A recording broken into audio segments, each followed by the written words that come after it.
Discuss करेंगे ये वाली टर्म, इसे लिख लो।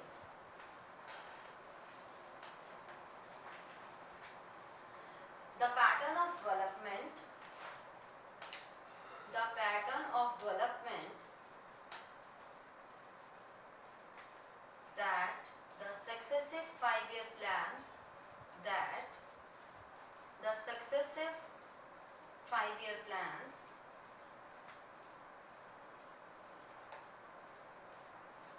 envisaged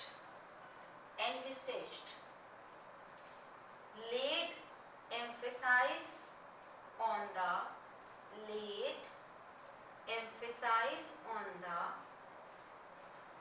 upliftment of the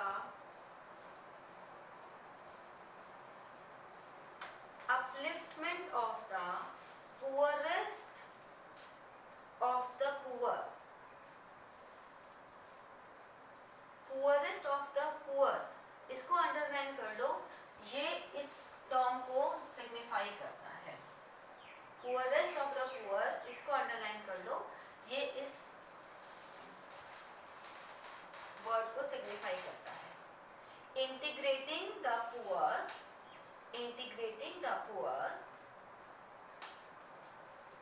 into the mainstream,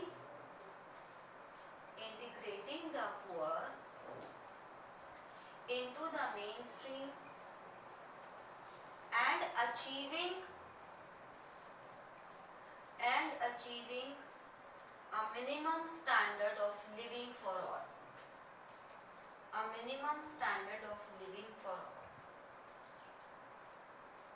ठीक है। ये था अंत्योदया। अंत्योदया में मतलब दया का अंत करो और उनको अपलिफ्ट करो इस लेवल तक कि वो मेन स्ट्रीम में आ जाएं और एक मिनिमम स्टैंडर्ड ऑफ लिविंग वो रहे, ठीक है। तो अब बात ये आती है कि हम ये पुअरेस्ट टू द पुअर जब कह रहे हैं तो पुअर है कौन, इसको समझना बहुत जरूरी है। नेक्स्ट पॉइंट लिखो, who are the poor.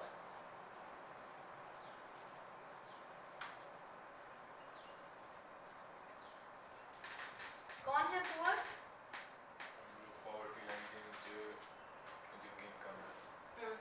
Push card vendors, examples लिख सकते हो तुम इसमें। पुश कार्ड वेंडर्स कौन होते हैं? ये रिक्शे वाले, कार्ट रिक्शे वाले बेचारे, और ठेले पे जो सामान बेचते हैं वो लोग। स्ट्रीट कॉबलर्स,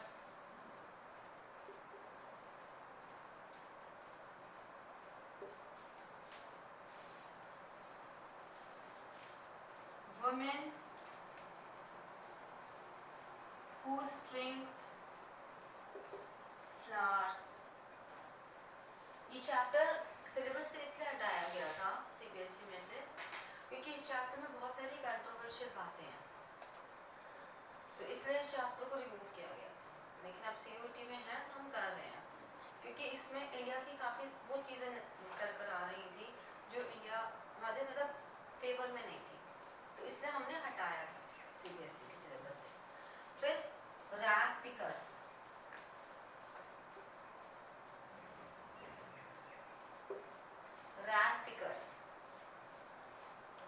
वेंडर्स, कौन से? स्ट्रीट वेंडर्स, बेगर्स, ये सब आपके लिए एग्जाम्पल हैं जिन्हें हम पुअर कह सकते हैं, ठीक है। मीन्स नेक्स्ट पॉइंट लिखो, the poor people possess few assets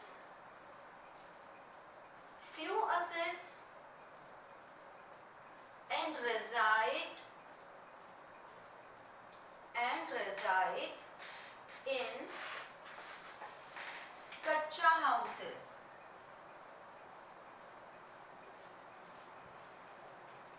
कच्चा हाउसेस भी नहीं बोलेंगे, हटमेंट्स बोलेंगे इन्हें। कच्चा hutments with walls made of baked mud,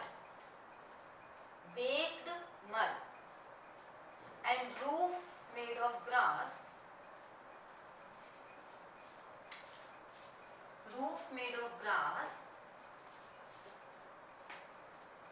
thatch, bamboo and wood.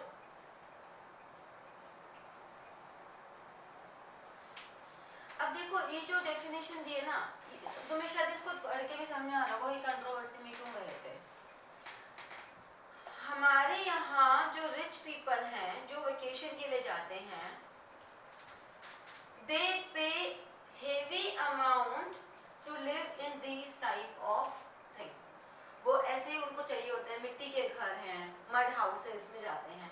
अब वो मड हाउसेस से मार्केटिंग होने लग गई है, मड हाउस में जाएंगे, समर्स में मड हाउस में जाएंगे, वहाँ पे वो मड हाउस ऐसे हैं कि वहाँ पे एसी की जरूरत ही नहीं है। हम अपने बच्चों को दिखाएंगे मड हाउस कैसे होते हैं, कच्चा हाउस कैसा होता है, ऊपर ग्रास है, बैम्बू है, इसके लिए पीपल आर पेइंग।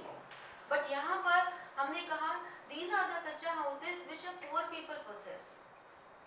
ठीक है, कुछ ऐसे भी हैं जिनके पास इतना भी पैसा नहीं है कि वो रूफ बना लें या प्रॉपर वॉल्स बना लें। And you must have seen all these things in movies and all.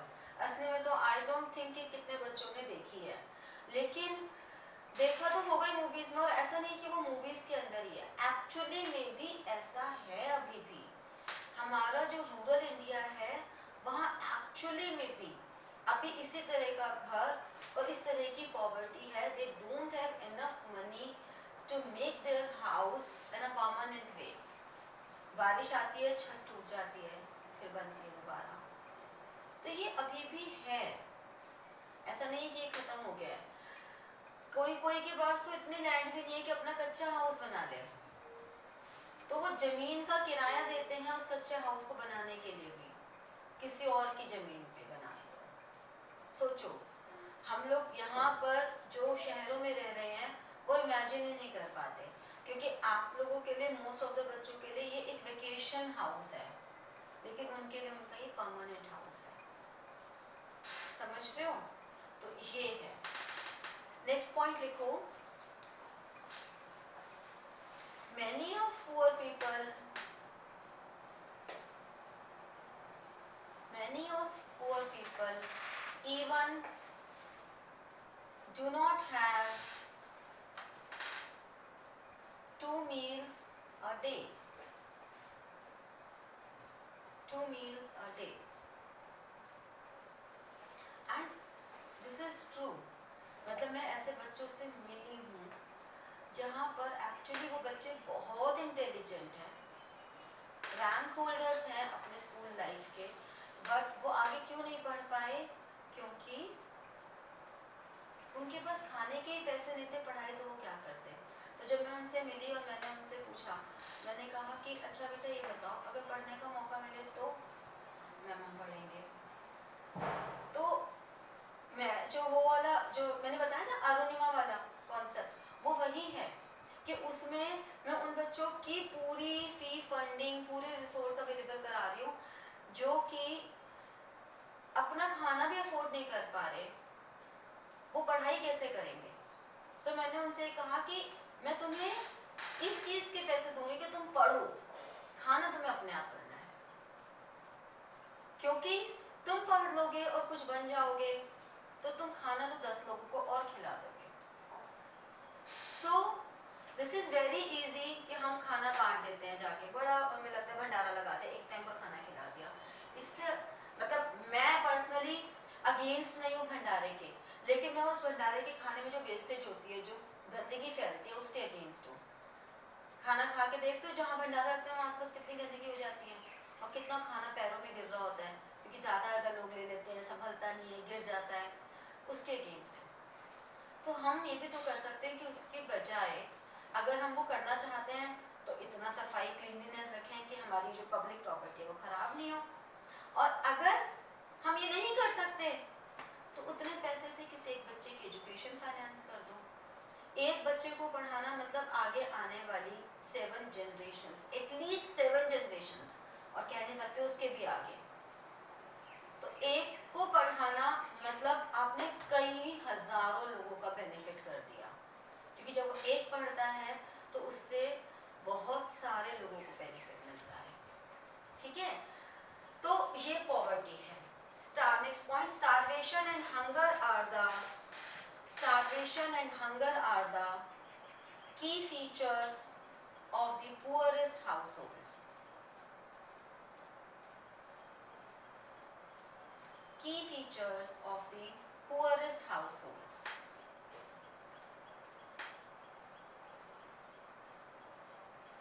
Next point, the poor lack basic literacy and skills. Basic literacy and skills, and hence have very limited economic opportunities.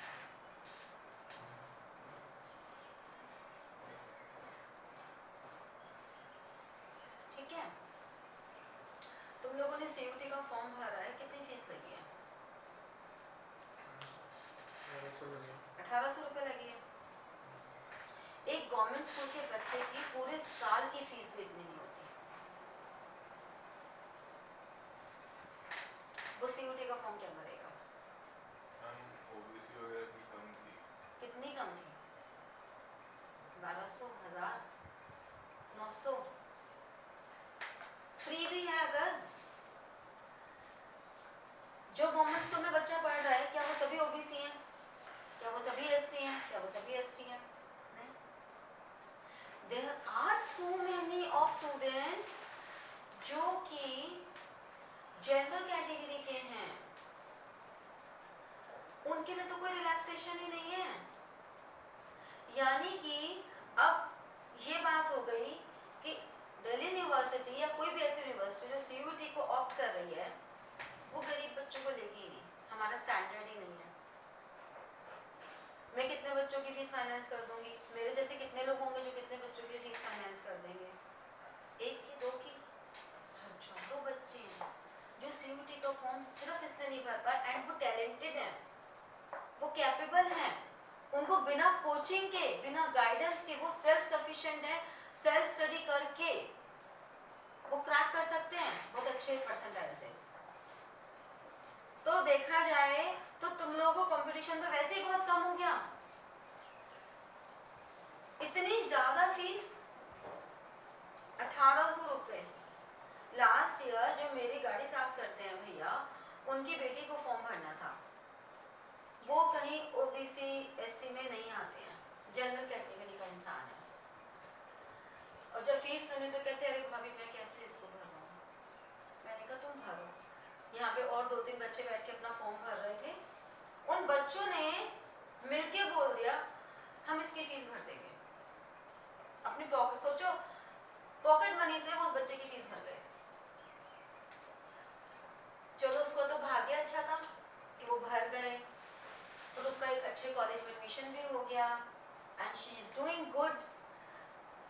But कितने बच्चों को ये opportunity मिल रही है, ये सोचो। तो you should feel lucky कि तुम्हारे पेरेंट्स फॉर्म भी भर रहे हैं, तुम्हें कोचिंग्स भी दिला रहे हैं। तो हमें इस अपॉर्चुनिटी को यूज़ करना चाहिए, बिकॉज वी आर ब्लेस्ड कि हम ऐसी फैमिली में हैं। सोचो उन बच्चों का जो कैपेबल है, जो कर सकते हैं, उन पर क्या बीतती होगी। तो बात ये है कि उनको बहुत सारी अपॉर्चुनिटीज मिलने से रह जाती हैं। ठीक है, नेक्स्ट पॉइंट लिखो, malnutrition is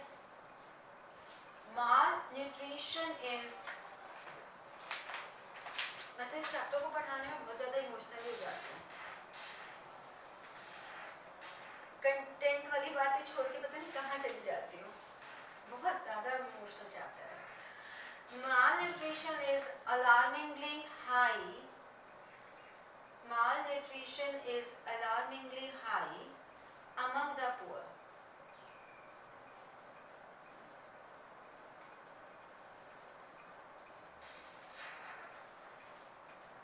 Ill health, disability, or serious illness makes them physically weak. देखो, मैंने कल की क्लास में बताया था ना, इंफ्रास्ट्रक्चर जब मैं एम्स जाती थी अपने ट्रीटमेंट के लिए, तो वहाँ पे ऐसे बहुत लोग थे जो कई कई दिन तक वहाँ पर वेटिंग में होते थे या उनको प्रोसेस ही नहीं पता होता था। अब मैं बताती हूँ, वो लोग जिनको प्रोसेस समझ में आया, जिनका एडमिशन हो गया, जिनका ट्रीटमेंट वहाँ चल रहा होता था अंदर, जब डॉक्टर्स हमें डाइट चार्ट देते थे कि आपको ये खाना है, ये खाना है, कीमोथेरेपी का ये साइड इफ़ेक्ट्स होंगे, रेडिएशन के ये साइड इफ़ेक्ट्स होंगे, तो आपको ये डाइट रखनी है, डाइट ही है जो इन सब के साइड इफ़ेक्ट्स को ख़त्म करेगी। तो हम ऐसे थे कि अब हम प्राइवेट में नहीं करवा रहे, अगर हम यहाँ करवा रहे हैं तो कम से कम हम ये तो अफोर्ड कर सकते हैं कि चाहे सारे घर के लिए ना आए, लेकिन मेरे लिए सारे फ्रूट्स आएँ, चाहे बाकी लोग ना खाएं लेकिन मैं ज़रूर खाऊं, फिर चाहे वो 100 रुपये किलो हो, चाहे वो 400 रुपये किलो, मेडिसिन के जैसे। वहाँ पर ऐसे पेशेंट भी बैठे होते थे जो इस बात के लिए बैठे होते थे कि हम इलाज तो यहाँ पे अस्पताल में हो रहा है हमारा, लेकिन इसके लिए जो हमें डाइट चाहिए वो डाइट हम नहीं दे सकते, because they don't have money। तो उनको वो सब के साइड इफेक्ट्स होके विशियस सर्कल में वो फंस जाते थे कि उस चीज़ के साइड इफेक्ट होते तो उनको और कोई प्रॉब्लम हो जाती, फिर उसके साइड इफेक्ट्स होते और कोई प्रॉब्लम हो जाती, और वो यहाँ घूमते रहते बिकॉज उनको प्रॉपर डाइट ही नहीं मिल रही है, उनको प्रॉपर वो वाटर फैसिलिटी नहीं मिल रही है। हमें लगता है कि पानी तो सब जगह मिल जाता है, पीने का पानी साफ मिले ये भी एक ब्लेसिंग है। तो ये सब चीज़ें हैं जो हमारे यहाँ के पुअर के लिए हैं। तो मतलब चलो अपार्ट फ्रॉम दिस, एक बात कहने का मन है मेरा, जब भी तुम कुछ बनो तो हमेशा एक बात का ध्यान रखो कि अगर तुम कुछ कर सकते हो तो किसी भी गवर्नमेंट स्कूल में जाके कोशिश करो कि किसी एक बच्चे को अडॉप्ट कर लो, उसकी एजुकेशन को, ये ज़रूर करना चाहिए लाइफ में। This is equivalent to construct a temple. आप कोई भी रिलीजियस थिंग, मतलब टेम्पल तो चलो हमारे किसी भी रिलीजन में जो भी होता है, एक वो बनाने के बराबर होता है एक बच्चे की एजुकेशन को स्पॉन्सर करना, उसके एकेडमिक गार्जियन बन जाओ। किसी भी हॉस्पिटल में जाके अगर डिस्ट्रीब्यूट कर दोगे फ्रूट्स जो वहाँ पे नीडी लोग हैं, तो वो ज़्यादा बेटर है बजाय कि सड़क पे बांटने के, क्योंकि यहाँ पर आते तो नीडी लोग ही हैं, ऐसा नहीं है कि यहाँ नीडी लोग नहीं आ रहे, लेकिन प्रॉब्लम है कि यहाँ पे जो नीडी लोग आ रहे हैं वहाँ पे वो गंदगी भी तो फैला रहे हैं, उसकी सफाई, ठीक है। तो ये कभी भी लाइफ में कर पाओ तो ज़रूर करना। चलो फिलहाल हम पढ़ते हैं, वरना तो ये चैप्टर पूरा दिन लगा देंगे, हम खत्म नहीं कर पाएंगे। Next, a large section of poor people, a large section of poor people do not even have access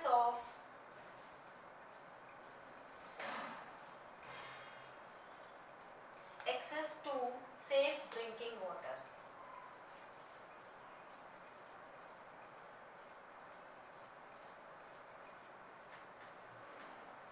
next, ये सब मैं तुम्हें जो लिखवा रही हूँ ये कैसे आएगा एमसीक्यूज में, जैसे इनमें सेंटेंसेस दे दिए, अब एमसीक्यूज में सेंटेंसेस देने के बाद आपको ये बोल दिया गया कि which of the following is not the feature of a poor, तो कोई एक होगा जो पुअर का फीचर नहीं होगा। ऑल्दो ये बहुत ही कॉमन सेंस से भी आप ले सकते हो, लेकिन अगर लिखा होता है तो माइंड में क्लिक कर जाती है, तो देख लो तुम इसमें लर्न करने जैसा कुछ नहीं है, और ऐसा भी अभी तक मैंने कुछ लिखवाया नहीं जो तुम्हें पता नहीं है, पता तो है थ्योरेटिकली सारी बातें, है ना।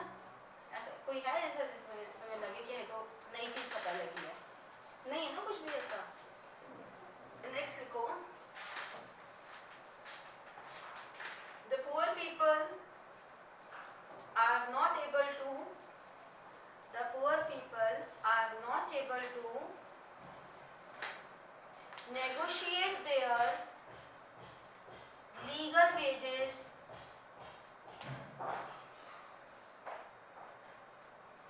from employers and are exploited।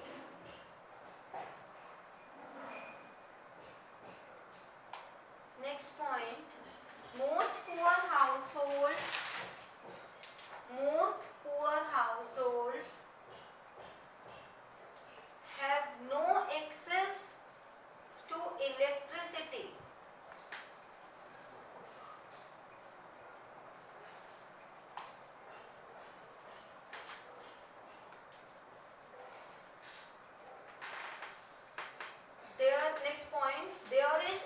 extreme gender inequality.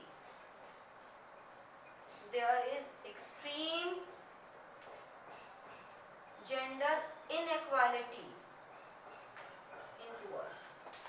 वहाँ पर ये बहुत ज़्यादा है कि लड़के को पढ़ा दो क्योंकि लड़का पढ़ेगा कुछ कमाएगा तो घर में आएगा, हम लड़की की पढ़ाई पे भी खर्च करें, फिर इसकी शादी पे भी खर्च करें, और फिर इनके मतलब दहेज भी बहुत, तो इतना कहाँ से लाएं हम? एक ही काम कर सकते हैं, तो वो उसके दहेज के लिए पैसे इकट्ठा करते हैं। मैं जिस उसकी बात कर रही हूँ अरुणिमा की, उसमें ही मुझे उन लड़कियों के पेरेंट्स से मिलना पड़ा था, और मैंने उनको यही कहा था पेरेंट्स को कि आप इन्हें पढ़ने तो दो, शादी का मत सोचो, शादी के लिए आपको कुछ लगाना ही नहीं पड़ेगा, ये लोग खुद इतना कमा लेंगी कि अपनी शादी का खर्चा तो उठाएंगे, आपका भी जीवन सुधर जाएगा। तो इसलिए आपको तो सिर्फ रोटी तो अभी भी खिला ही रहे हो, रोटी ही खिलानी है, पढ़ाई का खर्चे की आपकी बस की नहीं करना, वो मैं कर देती हूँ। आपको सिर्फ इन्हें शादी नहीं करनी है, इनको शादी करने से रोक दो बस, आके आप शादी नहीं करोगे, ये वचन दे दो मुझे, तो जिससे कि वो पढ़ तो पाए, उनके सिर पे डंडा रहेगा, अगर फेल हो गई तो शादी कर देंगे, फेल हो गई तो शादी कर देंगे, कम से कम ये डंडा तो खत्म करो ताकि वो स्ट्रेस फ्री होके पढ़ सके, ठीक है? तो ये एक बहुत बड़ी प्रॉब्लम है वहां पर। नेक्स्ट पॉइंट लिखो,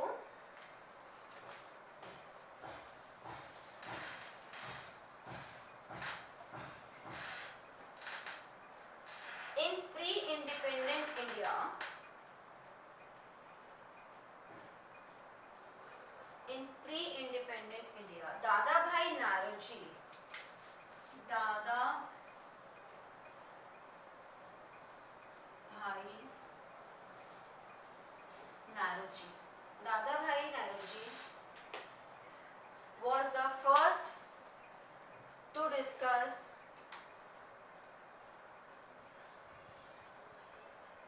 the concept of poverty line.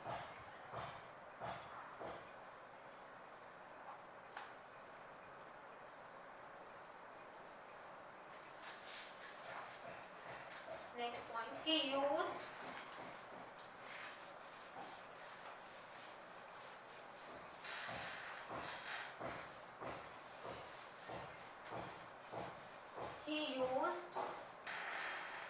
the menu for a prisoner, the menu for a prisoner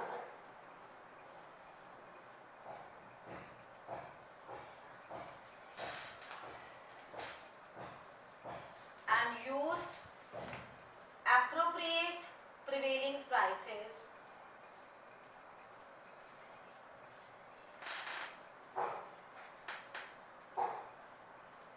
to arrive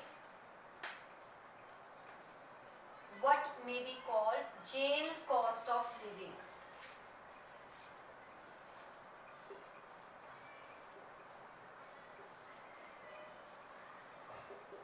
jail cost of living, actually जब भी कोई थ्योरी बनती है तो वो उसके सराउंडिंग से ही बनती है, वो टाइम ही ऐसा था, प्री इंडिपेंडेंट इंडिया में तो जेल जेल जेल ही चल रही थी, तो उसी से उन्होंने ये कि एक प्रिजनर को कितनी कॉस्ट लगती है उसके खाने की, उसके हिसाब से उन्होंने देखा कि अच्छा इतनी कॉस्ट अगर उसके खाने की लग रही है तो उसके अकॉर्डिंगली उन्होंने जेल कॉस्ट ऑफ लिविंग निकाली, ठीक है? जेल कॉस्ट ऑफ लिविंग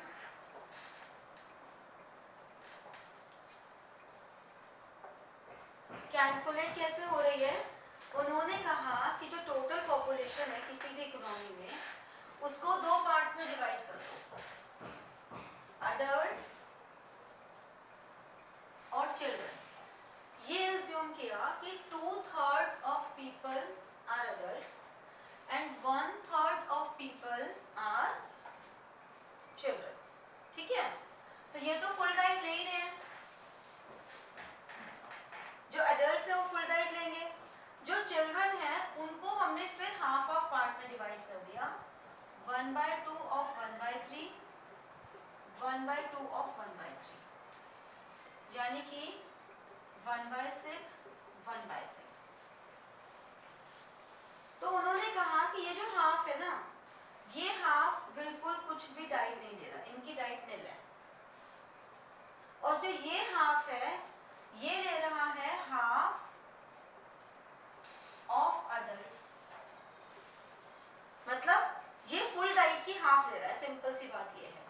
यानी कि फुल डाइट की हाफ का मतलब 1/2 ऑफ 1/6, 1/12।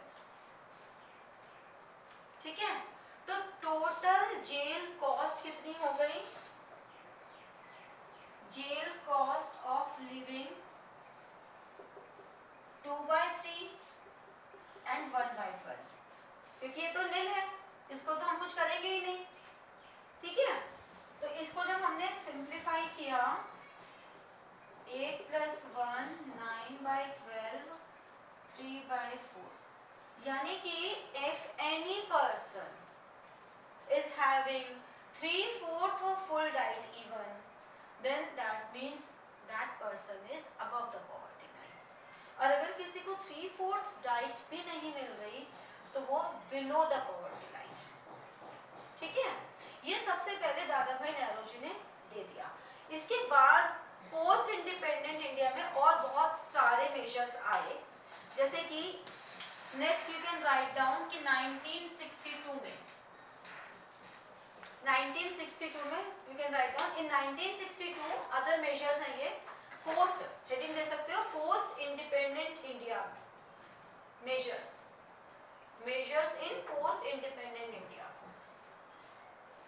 ठीक है, इसमें उन्होंने क्या कहा, एक आया 1962 में the planning commission now called as NITI Aayog. Full form क्या है नीति आयोग की? National institute of transforming India. Yes, national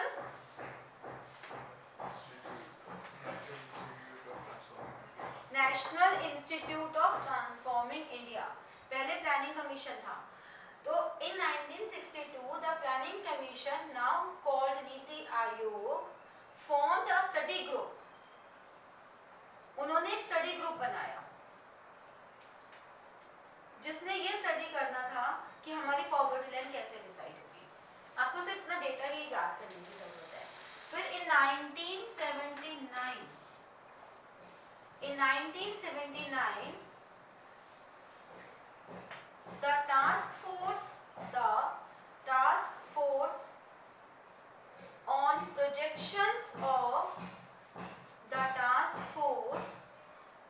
projections of minimum needs and effective consumption demand, minimum needs and effective consumption demand was formed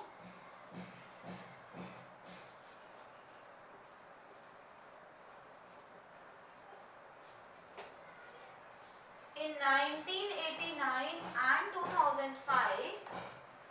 in 1989 and 2005 हाँ लिखना है, हाँ next point. In 1989 and 2005, expert groups were constituted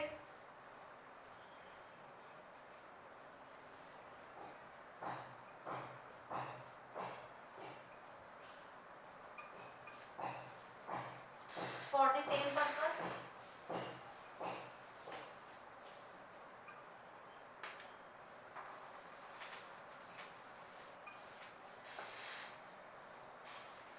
अब हमारे पास poverty line के दो charts हैं। पहला हम करते हैं,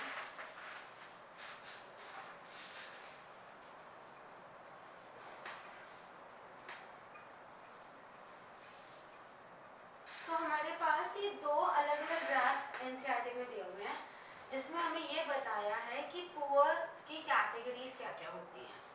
जैसे कि फर्स्ट में हम कहें तो हमारे पास दो कैटेगरीज में मेजर है, एक पुअर एक नॉन पुअर। पुअर में हमारे पास 3 कैटेगरीज आ रही हैं। फर्स्ट एब्सोल्युटली पुअर, एब्सोल्युटली जो बिल्कुल पुअर ही है, मतलब एब्सोल्यूट पुअर है वो, उसके पास बेसिक अमेनिटीज के भी बिल्कुल नहीं है। फिर वेरी पुअर, मतलब ठीक है वो वेरी पुअर है, उसके पास सारी बेसिक अमेनिटीज नहीं है लेकिन एक आध है। फिर पुअर जिसके पास बेसिक अमेनिटीज हैं लेकिन वो ऐसा नहीं कि वो रेगुलरली है। तो ये हमारा ये पॉवर्टी लाइन है। ये इसके नीचे है जिनके पास एक्चुअली में बेसिक अमेनिटीज या तो नहीं है और है भी तो बहुत कम है रिक्वायरमेंट से। उसके बाद not so poor, middle class, upper middle class, the rich, very rich, Millionaire and billionaires. इसके तुम अगर बॉक्सेस पे ध्यान दो तो ये बॉक्सेस कहीं ना कहीं हमें ये क्वांटिटी बता रहे हैं कि टोटल नेशनल इनकम का कितना पोर्शन ये लोग ले रहे हैं। ये पॉपुलेशन का नहीं बता रहे, क्योंकि पॉपुलेशन तो इस तरफ के लोगों की ज्यादा है, इस तरफ के लोगों की कम है। पॉपुलेशन नहीं बता रहे, ये बता रहे हैं कि टोटल नेशनल इनकम का कितना बड़ा पोर्शन इनके पास है, फिर इनके पास, फिर यहाँ बहुत ही कम हो गया है।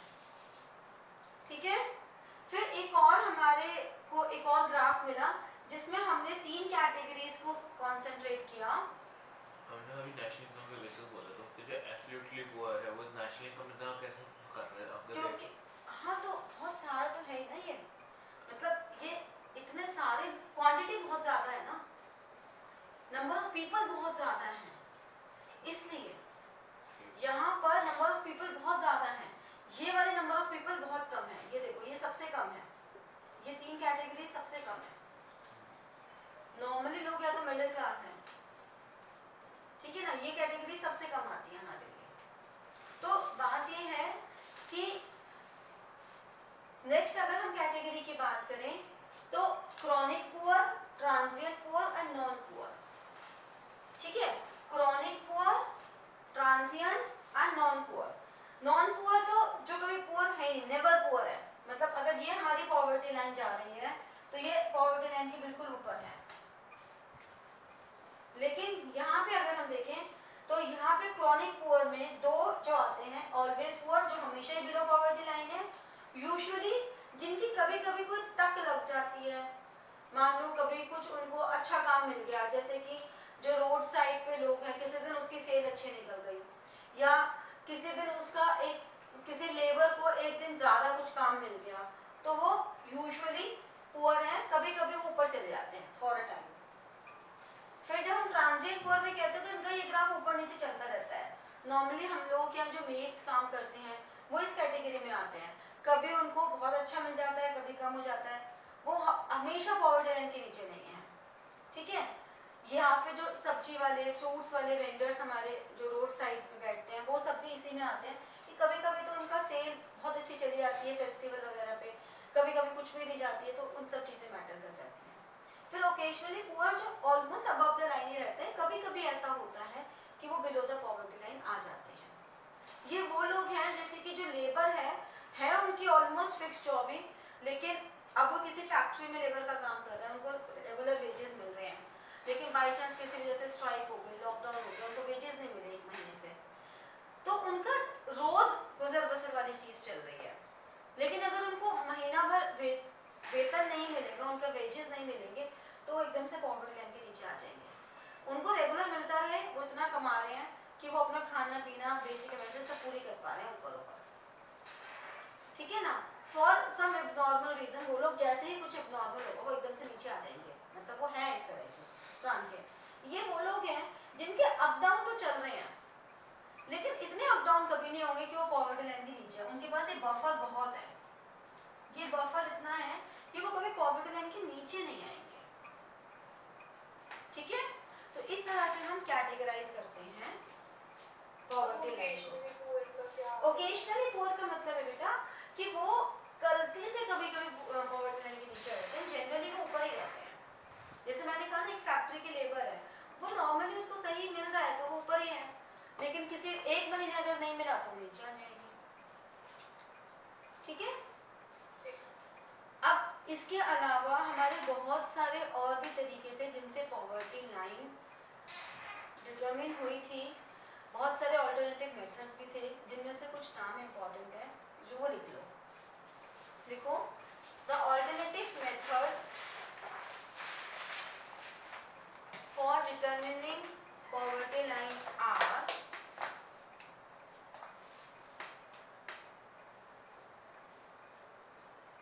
the alternative methods for determining poverty line are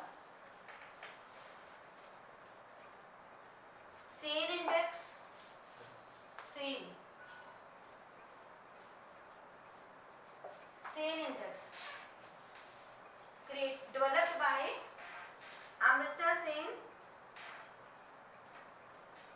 Sen, the noted Nobel laureate.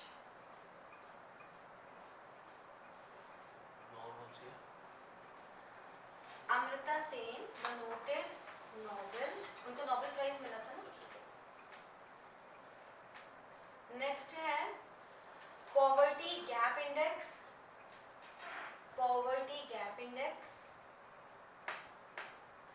और नेक्स्ट है squared poverty gap.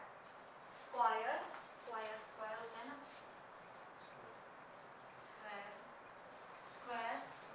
Square poverty. इनके डिटेल्स नहीं है, सिर्फ इनके नाम है आपको. ठीक है. नेक्स्ट पॉइंट लिखो, एक definition, head count ratio.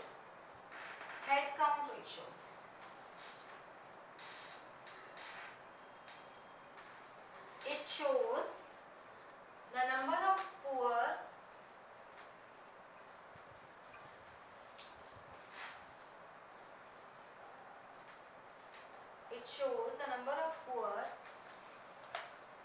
estimated as the proportion of people below the poverty line.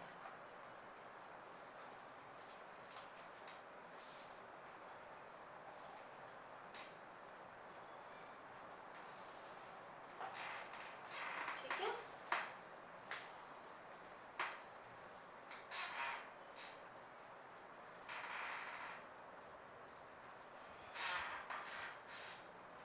Next देखो, causes of poverty.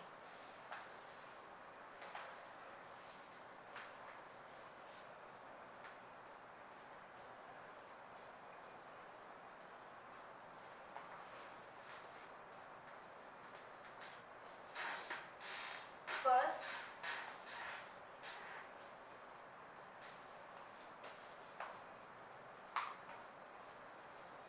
social, economic and political inequality.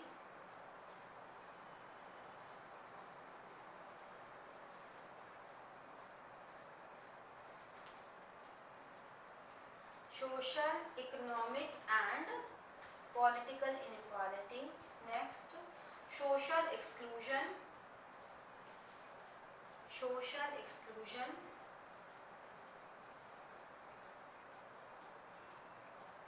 Next, unemployment.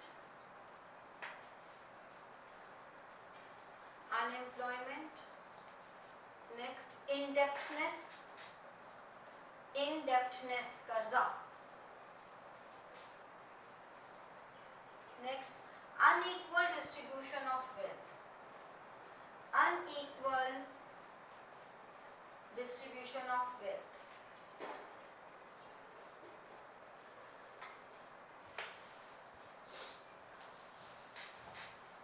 ठीक है. तो जितने भी इंडिविजुअल पुअर पीपल हैं, अगर हम इन सबको टोटल कर दें तो हमें मिल जाता है एग्रीगेट पॉवर्टी. तो अगर ये पूछा जाए कि एग्रीगेट पॉवर्टी क्या है, तो sum of all the individual poverty. ठीक है ना, simple.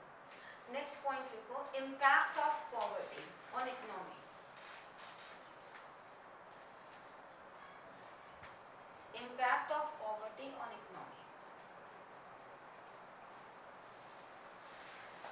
First, low capital formation.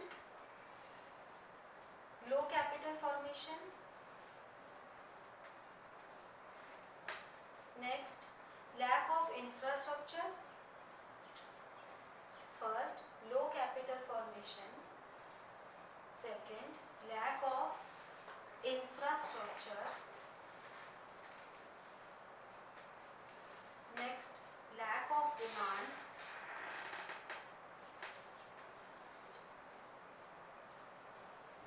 Next, pressure on population.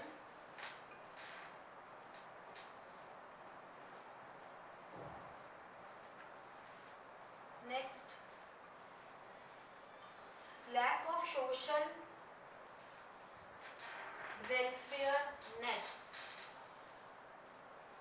Social welfare. Nets,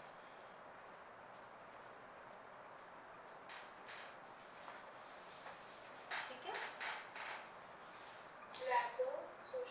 welfare nets मतलब वो सोशल वेलफेयर नेट्स नहीं बन पाते हैं ना।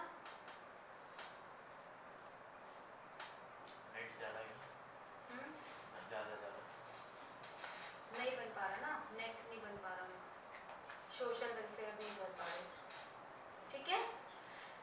इसके बाद इस चैप्टर में जो भी मेंशन है वो सारा वही है जो आप लोगों ने अभी तक पढ़ा है, जैसे कि ब्रिटिशर्स के समय हमारे यहाँ क्यों इतनी पॉवर्टी थी, चैप्टर 1 में हमने पढ़ा। एम्प्लॉयमेंट वाले चैप्टर में हमने पढ़ा कि what are the different types of unemployment, what are the different employment generation programmes. तो all the programmes meant for employment generation are the poverty alleviation programmes, ठीक है। वो सभी पॉवर्टी एलिविएशन प्रोग्राम्स रहेंगे हमेशा, ठीक है। तो इस तरह से जितने भी पॉवर्टी एलिविएशन प्रोग्राम है वो सब हमारे वही हैं जो एम्प्लॉयमेंट जनरेशन प्रोग्राम्स हैं, तो वो सेम टू सेम हमें यहाँ करने हैं, ठीक है। तो इस चैप्टर में यही है, ये नोट्स सफिशिएंट है, लेकिन थोड़ा सा भी एक्स्ट्रा और पढ़ने का मन करे, out of curiosity and out of knowledge, ये लगे कि थोड़ा सा अच्छे से और पढ़ लें, तो फिर एनसीईआरटी का पूरा चैप्टर पढ़ लेना।